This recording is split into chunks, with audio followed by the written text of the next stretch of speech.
ओम शांति। आज प्यारे मीठे बाबा के अव्यक्त मुरली मंथन की डेट है 11 जून 2023।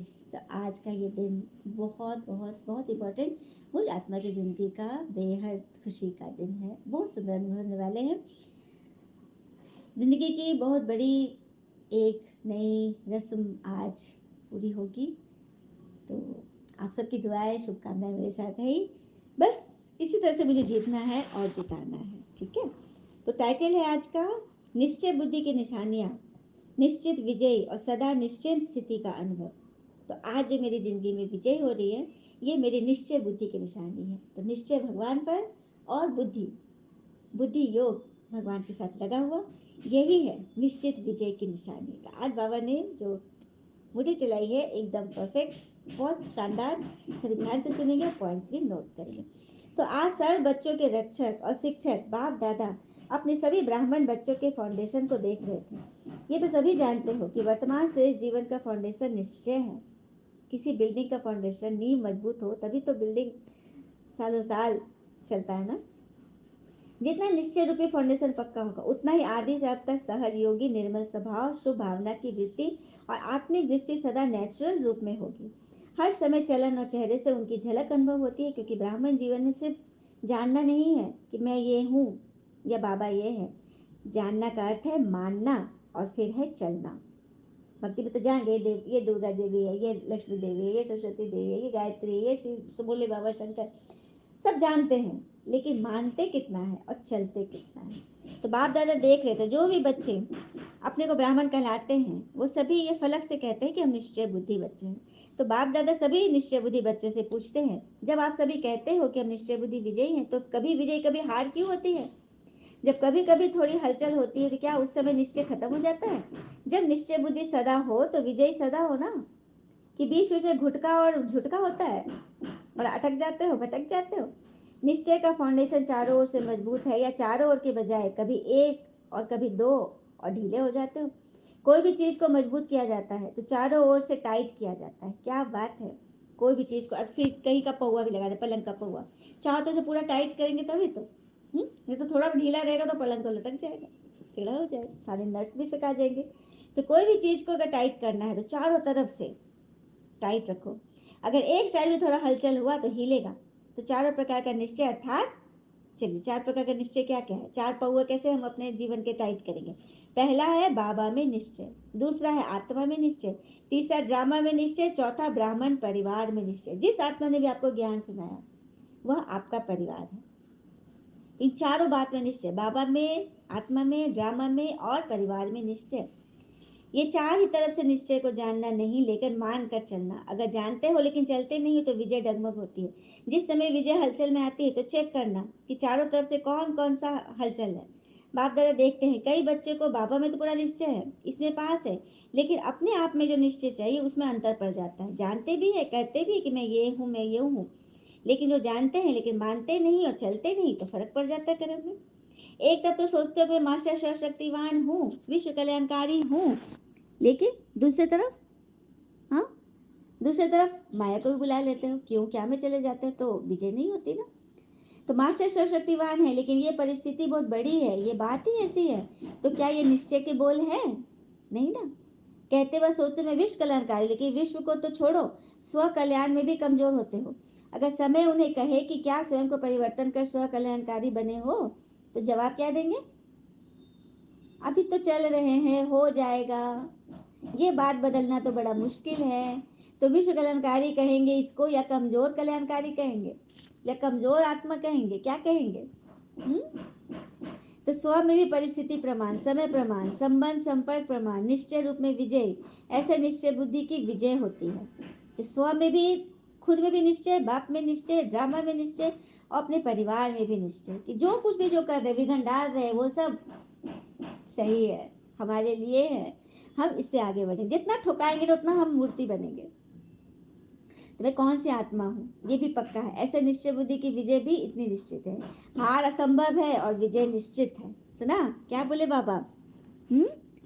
हार असंभव है और विजय निश्चित है। ये यही सोच रखना चारों तरफ से। कई आत्मा कहेंगे ना पहले अच्छे थे, अरे उस समय माया से दोस्ती थी, भगवान तो नहीं मिले थे, और आपका मन इतना चंगा हो रहा है, चलो प्रॉब्लम्स आ रहे, विघ्न तो आएंगे ही, क्योंकि आप मन से उनको बुला रहे हो चिंता कर करके। 3 चीज में निश्चय है, लेकिन एक में निश्चय नहीं, स्वयं पे निश्चय नहीं है, ड्रामा पे निश्चय नहीं है, तो बस फेल। निश्चित विजय वाले को मेहनत नहीं करनी पड़ती। कई बार कहते हैं बाप दादा तो बहुत अच्छे हैं, वो तो पक्का है, मतलब बाबा में तो निश्चय है, लेकिन स्वयं पे, परिवार में, ड्रामा में कोई ना कोई निश्चय की कमी होती है। तो एक साइड ढीला हो गया ना, बिना परिवार की माला कैसे बनेगी? माला क्या एक मोती से बनती है? 8 की माला, 108 की माला, 16,108 की माला, माला माला, और सभी माले एकदम सटे होते हैं, थोड़ा भी दाना में फर्क नहीं, धागा नहीं दिखना चाहिए। इसी तरह परिवार में भी खिटपिट आए तो उसे किनारा नहीं करना है। हुँ? बाबा का सहारा, परिवार का सहारा, तभी तो चलेगा। बाबा ने कभी नहीं बोला कि परिवार को भूलो, परिवार को छोड़ो, परिवार लेकर चलना है। कहते हैं ना, जिंदगी में कभी भी ये मत सोचना कि कौन कब कैसे कहाँ मुझे सुना गया या मुझसे बदला लिया। सिर्फ इतना देखो कि वह कब क्या कैसे मुझे सिखा कर गया, यह देखना है। पॉजिटिव देखो ना उस चीज में, तो कभी भी कमजोर नहीं पड़ोगे, स्वस्थिति हमेशा मजबूत रहेगी। सदाचार भी प्रकार का निश्चय एक समय पर साथ नहीं रहता है, इसीलिए कभी हिलते, कभी डुलते हो, कभी खड़े रहते हो, कभी गिरते हो। कहते हो मेहनत तो बहुत करते हैं, लेकिन सोचना और करने में अंतर हो जाता है, क्योंकि चारों बातें में मजबूती नहीं है। और हंसी की बात तो यह है कि ड्रामा कह भी रहे, ये तो ड्रामा है, लेकिन अच्छी तरह से भी हिल भी रहे हैं संकल्प भी हिल रहा है, कर्म भी हिल रहे हैं, बोल हिल रहे हैं। उस समय क्या है, क्या करना है, दृश्य को सामने लाओ। ड्रामा ड्रामा भी कह रहे, हिलडुल भी कर रहे, लेकिन निश्चय बुद्धि की निशानी है निश्चित विजयी। अगर विधि ठीक है तो सिद्धि प्राप्त न हो, यह हो नहीं सकता। क्या बात है, अगर विधि ठीक है, आप जो उपाय लगा रहे हो वो ठीक है, तो विजय न हो, यह हो नहीं सकता, सिद्धि न मिले, यह हो नहीं सकता। और बात में निश्चय बुद्धि की निशानी, जैसे निश्चित विजयी है तो निश्चिंत होंगे, कोई भी व्यर्थ चिंतन आ नहीं सकता, सिवाय शुभ चिंतन के व्यर्थ चिंतन आएगा ही पता ही नहीं, व्यर्थ बातों से अविद्या हो गई, भूल गए। हाँ, जब ड्रामा के राज को जानते हो, आदि में अंत को जानने वाले हो, तो ड्रामा के आदि में अंत को जानने वाले क्या छोटी सी बातों में फंस जाएंगे? हाँ, ये क्या, ये क्यों, ये कैसे, ये क्या है? अगर ड्रामा में अटल निश्चय है, नॉलेजफुल भी है, पावरफुल भी है, तो व्यर्थ संकल्प हिलाने की हिम्मत भी नहीं रख सकते। क्या बात है, माया आएगी ही नहीं। माया तभी आती है जब हम व्यर्थ में चले जाते हैं। हाँ,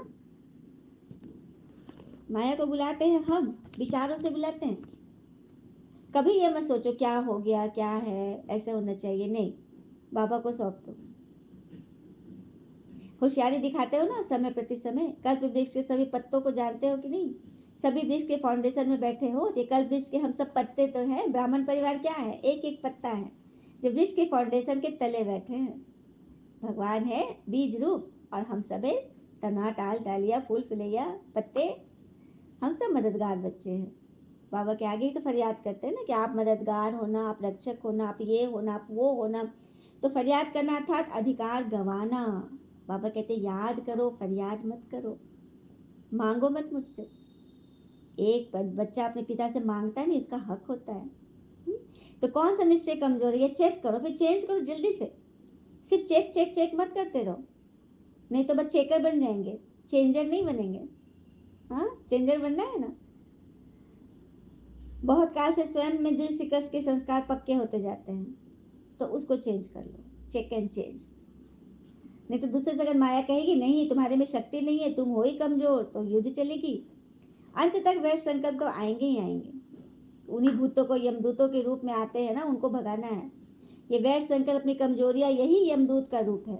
यमदूत क्या करते हैं? अच्छा, यमदूत क्या करता है? आके डराता है ना, और दूसरों के लिए कहेंगे विमान में जाएंगे, पुष्पक विमान में जाएंगे, बाबा के पलकों पे बैठ कर जाएंगे, और अगर विकर्म करेंगे, बाबा का बनकर भी गलत कर्म करेंगे, क्या क्यों कैसे ऐसे वैसे दर्द तनाव चिंता में जाएंगे, तो फिर यमदूत आएंगे लेने, सजा देंगे। अब क्या चाहिए आपको? कई तो प्रतिज्ञा भी लिख कर देते हैं, लेकिन कब तक चलती है? सिर्फ कागज तक ही रहती है या आपके जीवन तक रह रही है?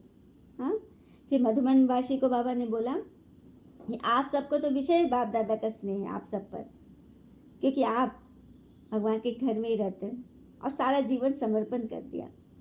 स्नेह सागर के बच्चे हो ना। हाँ, गागर के बच्चे नहीं हो, सागर के बच्चे हो, समझा? तो सबके पास स्नेह का स्टॉक है ना, माताओं के पास भी है, कुमारियों के पास भी है, पांडवों के पास भी है, तो सागर है, सागर थोड़ा नहीं है। तो कभी क्रोध तो नहीं करते हो ना, बाबा पूछ रहे हैं। जब स्नेह के सागर हैं तो क्रोध कहाँ से आया? किसके संस्कारों को जानकर सेटिस्फाई कर रहे हो? मैंने किसके संस्कारों को अपना लिए? रावण के ना। तो ये रॉन्ग है, आप नॉलेजफुल हो, आपको शोभा नहीं देगा स्नेह की जगह मोह रख ले। उसने किया, इसने किया तो हमने भी किया, ये क्या है? देखा देखी किए ना, माया का देखा देखी किए ना। अब बाबा का देखा देखी करो ना, अच्छे बच्चों का संग करो ना। उसने रॉन्ग किया तो उसका रिस्पॉन्ड अपने आप उसके कर्म देंगे, तुम क्यों उसमें फंस रहे हो? तुम क्यों उसका स्वभाव को मतलब अपने इसमें ले रहे हो, उसके नसीब को?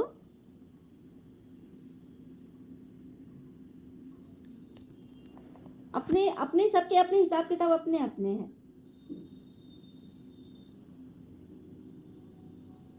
आपका काम है स्नेह देना या क्रोध करना, वो 10 बारी क्रोध कर रहा है लेकिन आप क्या दोगे? आपको स्नेह ही देना है, यही है सहन शक्ति। ऐसा नहीं, मास्टर स्नेह के सागर के नयन चैन वृत्ति दृष्टि में जरा भी कोई भाव नहीं आ सकता। यदि थोड़ा थोड़ा जोश आया तो क्या उसको स्नेह का सागर कहेंगे? हाँ, कि लोटा है, चाहे कुछ भी हो जाए, सारी दुनिया क्यों कि आप पर क्रोध करे लेकिन मास्टर स्नेह का सागर परवाह नहीं करे। सारी दुनिया भी करे लेकिन आप मर्यादा के अंदर हो, आपको मर्यादा से बेपरवाह नहीं हो। आपका टाइटल है मर्यादा पुरुषोत्तम। ये मर्यादा ही ब्राह्मण जीवन के कदम, अगर कदम पर कदम नहीं रखा तो मंजिल कैसे मिलेगी? ब्रह्मा पिता के कदम पर कदम रखो तो ये मर्यादाएं ही कदम है। चारों ओर के सर्व निश्चय बुद्धि श्रेष्ठ आत्माएं, सदा निश्चित विजयी आत्माएं, सदा निश्चिंत आत्माएं, सदा श्रेष्ठ विधि द्वारा विधि करने के निमित्त बनने वाली विशेष आत्माओं, सदा एक बाबा के एक बल एक भरोसे बचल अडोल रहने वाले समीप आत्माओं को भगवान का याद प्यार और नमस्ते। हम बच्चों की भी प्यारे बाबा को नमस्ते नमस्ते। वरदान। दिल के स्नेह और संबंध के आधार पर समीपता का अनुभव करने वाले ही निरंतर योगी भव। दिल के स्नेह और संबंध के आधार पर समीपता का अनुभव करने वाले निरंतर योगी भव। ब्राह्मण आत्माओं में कोई दिल के स्नेह संबंध में आते हैं, कोई दिमाग अर्थात नॉलेज के आधार पर संबंध के अनुभव को बार बार प्रयत्न करते हैं। मतलब कोई दिल के स्नेह से आते हैं, कोई दिमाग से आते हैं। तो जहाँ दिल का स्नेह और संबंध है, वो संबंध अति प्यारा और समीप का होता है, उसको भूलना मुश्किल होता है। लेकिन जहाँ दिमाग की बात है तो वहाँ बातें दिमाग तक ही रहेगी, उसके बारे में हमें किंतु परंतु बहुत चलेगा। लेकिन जो दिल के होंगे न स्नेही, उनके बारे में नहीं चलेगा, अरे इनका दिल बहुत सच्चा है। और दिल के स्नेही को तो भगवान अपने समीप रखते हैं। तो निरंतर योगी वही बनते हैं। और निरंतर जो योगी होगा, जो याद में रहेगा, वो हर एक चीजों को खींचेगा और सदैव निश्चित विजयी बनेगा। स्लोगन। निस्वार्थ और निर्विकल्प स्थिति से सेवा करो तो सफलता मिलेगी। निस्वार्थ और निर्विकल्प स्थिति से सेवा करो तो सफलता, ये नहीं सोचना कि ये करूंगा तो इतना फायदा होगा, नहीं। आपको निस्वार्थ निष्कपट निष्कलंक सेवा निष्काम करते जानी है तो सफलता तो मिलेगी ही। और जीवन की सफलताओं से ही तो हम भरपूर हैं और अपनी सफलताओं से सबको अनुभूति भी करानी है ताकि सभी इनसे जुड़े, भगवान से जुड़े और अपनी आत्मा का कल्याण करें। अच्छा, ओम शांति। शुक्र नीचे बाबा व बाबा के प्यारे प्यारे बच्चे, आप सबका जीवन सदैव शुभ हो। ओम शांति।